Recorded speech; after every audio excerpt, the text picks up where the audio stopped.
El miedo es la incerteza en búsqueda de seguridad. En este video vamos a explorar cuáles son las percepciones y reacciones más usuales en este tiempo del COVID-19. Cómo es que las personas estamos viviendo y respondiendo a esta pandemia. Acompáñame.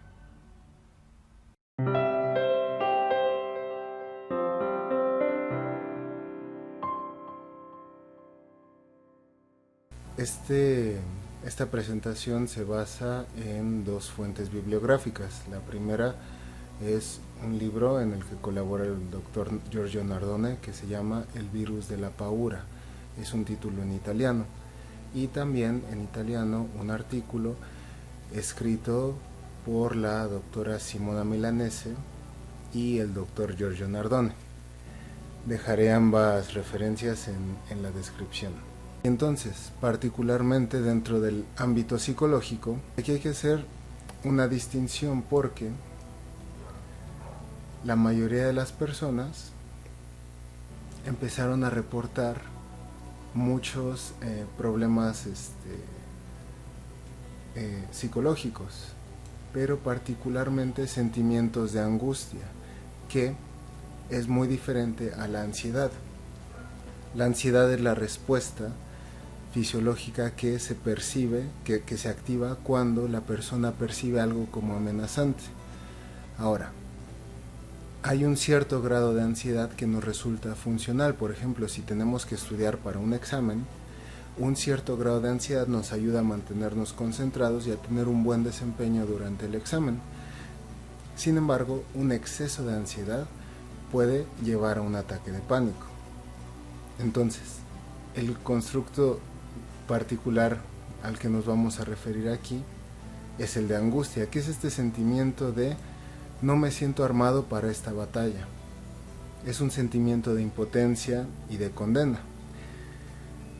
Y el estado de ansiedad se mantiene por algunas soluciones intentadas. Las soluciones intentadas en el ámbito en el que estamos se refiere a todo aquello que hacemos para tratar de resolver un problema y que sigue usualmente el sentido común, pero que nos regresa un efecto de empeorar la situación. Entonces, lo que las personas están haciendo, que parece que de inicio parece algo bueno para ayudarlas a tranquilizarse, resulta que las está hundiendo más en este sentimiento de angustia. Y ello es que se la pasan hablando todo el tiempo acerca de este tema. O también están buscando constantemente información, teniendo esta como idea de que mientras más me informo, mientras más sé, mejor preparado puedo estar. Sin embargo, esto a la larga las empieza a angustiar cada vez más. Una tercera solución intentada es tratar de escapar, ya sea físicamente o tratar de expulsar el pensamiento, tratar de no pensar. Pero como ya se sabe desde la antigüedad, tratar de no pensar en algo es estarlo pensando al doble. Este estado de angustia lo que está generando particularmente son estas cuatro posibilidades. La primera es que puede despertar un trastorno anterior, es decir, alguien que por ejemplo antes de esta experiencia con el COVID tenía una depresión, es muy probable que en esta circunstancia regrese esa depresión. Una segunda posibilidad es que se genere un trastorno nuevo.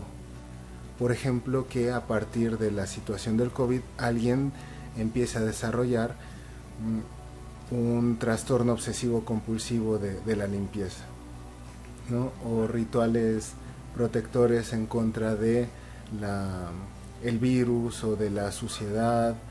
Entonces vemos como el tema que desencadena el nuevo trastorno es la situación del COVID como tal.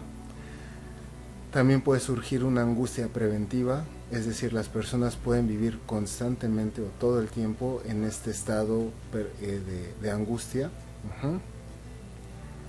O uno que es muy interesante es el de que se intensifican los rasgos de carácter. Es decir, ante algo que tenía miedo alguien de por sí tenía la tendencia a evitar, pues en esta situación va a evitar muchísimo más. Si alguien era aquel que tenía la necesidad de controlar, de vigilar las cosas, de vigilar los procedimientos, pues en esta situación va a controlar muchísimo más. Este rasgo es muy importante porque, como vamos a ver un poco más adelante, imaginemos el potencial que existe ahora para que surjan conflictos. Y entonces, ¿cómo podemos resolver o ayudar a disminuir este sentimiento de angustia? Estos solo son algunos consejos, pero no sustituyen la atención de un psicoterapeuta profesional. Entonces, vimos que las soluciones intentadas que empeoran la situación son estar hablando constantemente de este tema, buscar información de modo sin algún tipo de control, o tratar de escapar. Y entonces la solución funcional consiste en dejar un espacio determinado para que la emoción fluya. La lógica que se debe usar es aquella de dejar de cantar la emoción, no tratar de controlar el miedo, más bien dejarla fluir, eso sí, en un espacio delimitado. Y entonces la recomendación es fijar un espacio de 20 minutos a media hora en la cual se puede hablar de este tema que genera angustia. Esto, después de varios días, es como si les pusiera una película de miedo. Si la ven un día, se asustan. Al día siguiente, se asustan un poquito menos. Al día siguiente, se asustan un poquito menos. Al día siguiente, un poquito menos. Y así hasta que gradualmente el efecto va disminuyendo. El efecto de aquello que les generaba miedo. Otra cosa muy importante es tener a alguien que sea capaz de escuchar, pero solo como un acto de contención, sin tratar de consolar. Porque, ¿qué ocurre cuando tú tratas de consolar a alguien que ya de por sí está triste, que ya de por sí tiene miedo, y tú le dices, no pasa nada? Con la mejor de las intenciones, muchas veces llegan los peores efectos. Entonces, cuanto más tratamos de consolar a alguien que ya está en este estado de angustia, más hacemos crecer la angustia. Entonces, en este espacio, la persona que escucha únicamente se dedica a eso, a escuchar en religioso silencio, permitiéndole a la persona que está en el estado de angustia dejar fluir sus sentimientos, su emoción. Otro de las recomendaciones sería evitar estar hablando de este tema todo el tiempo, porque como ya vimos, el miedo se contagia. Y si alguien que tiene miedo empieza a hablar y hablar y hablar y hablar, suele, además de incrementar su miedo, contagiárselo a los demás. Del mismo modo, una indicación muy importante sería la de evitar la búsqueda de información. Muy importante, la búsqueda de información tiene que ser selectiva, de fuentes confiables, de fuentes con algún fundamento científico. No basta solamente y no se recomienda confiar únicamente en lo que se ve, por ejemplo, en redes sociales. Este tema es muy importante. ¿Cuáles están siendo las percepciones y reacciones más usuales que se están encontrando en el ámbito clínico? Básicamente se encuentran, al menos los autores del Milanese y Nardone reportan estos tipos de reacciones. La persona hipocondríaca, que constantemente está automonitoreándose porque está convencido de que probablemente ya se contagió. Entonces, como tengo miedo a contagiarme, estoy revisándome constantemente, estoy preocupado, buscando que me den seguridad, hablando del problema. Lo curioso es que se pueden hacer algún estudio médico, pero están tan convencidos, se convencen a ellos mismos de que si el estudio no reveló que estaban enfermos, muy probablemente fue porque el estudio se hizo mal, ¿ok? Y continúan en su búsqueda de alguien que pueda decirles, confirmarles si están enfermos o no. Como les mencioné, dijimos que los rasgos de carácter se están intensificando, de modo que las personas que de por sí controlaban ahora van a controlar mucho más. Y entonces, ante esta situación de incertidumbre, el controlador está tratando desesperadamente de retomar el control perdido. Y es precisamente en esta búsqueda de retomar el control que pierde el control. Se vuelve esclavo de su propio control o se vuelve esclavo de la búsqueda del control perdido.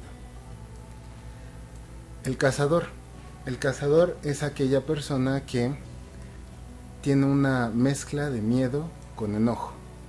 Como no sé qué es lo que está pasando, tengo que encontrar a alguien, algún culpable.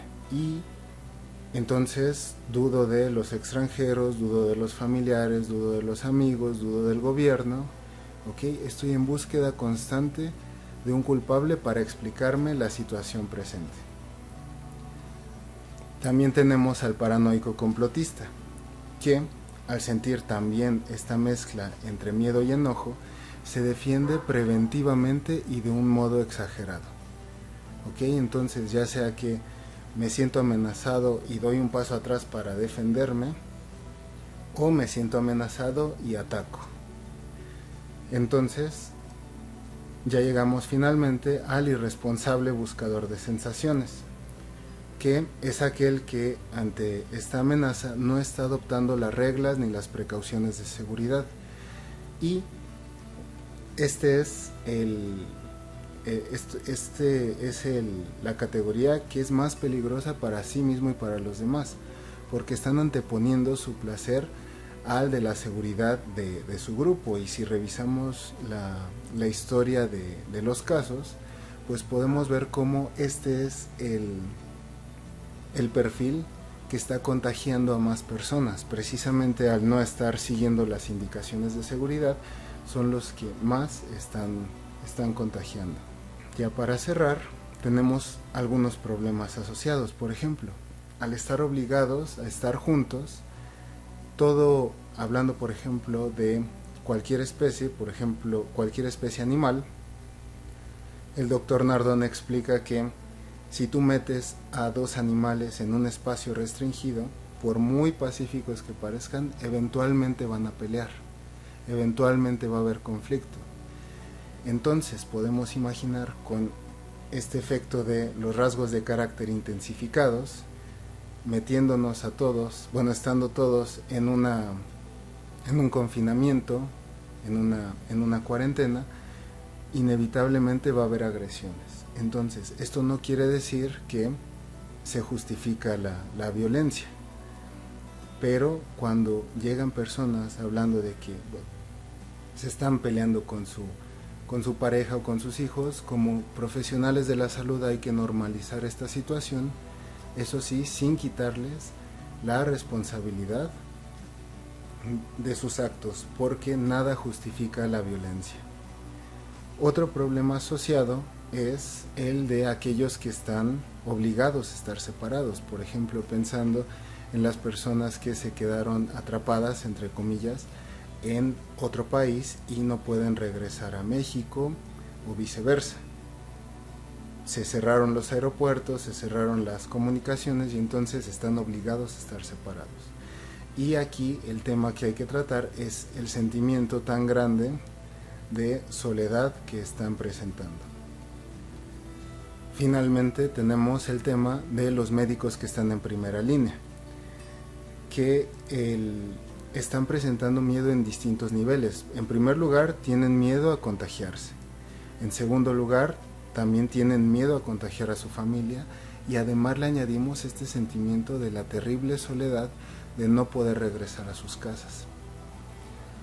Otro problema asociado que no puse aquí es el de los duelos. Los duelos, porque ya sea que un paciente detectado con COVID desafortunadamente fallece en el hospital y no se puede despedir de sus familiares salvo a través de alguna videollamada. Esto genera un duelo tanto para la persona contagiada como para sus familiares.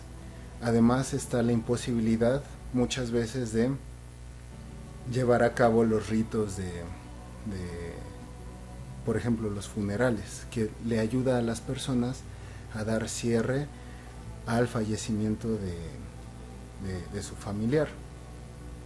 Entonces, todos estos son los problemas que está trayendo a nivel psicológico el tema del COVID. Si te interesa tener este material, suscríbete a mi Facebook para que yo te lo pueda enviar con muchísimo gusto. Espero que te haya gustado y servido este video. De ser así, considera suscribirte y seguirme en mis otras redes sociales que dejo en la descripción a este video. Asimismo voy a añadir las referencias bibliográficas utilizadas. Este tiempo, por muy difícil que ha sido, va a pasar. Como decía Shakespeare, no hay noche por oscura que sea que no venga seguida por un amanecer. De nosotros depende escoger cómo elijo salir de esto, como una persona mejor, como una persona más madura, como una persona que se adaptó, o como una víctima, como recordar este periodo como el peor periodo de mi vida en el que perdí tanto. De nosotros depende encontrar un significado que nos permita seguir adelante.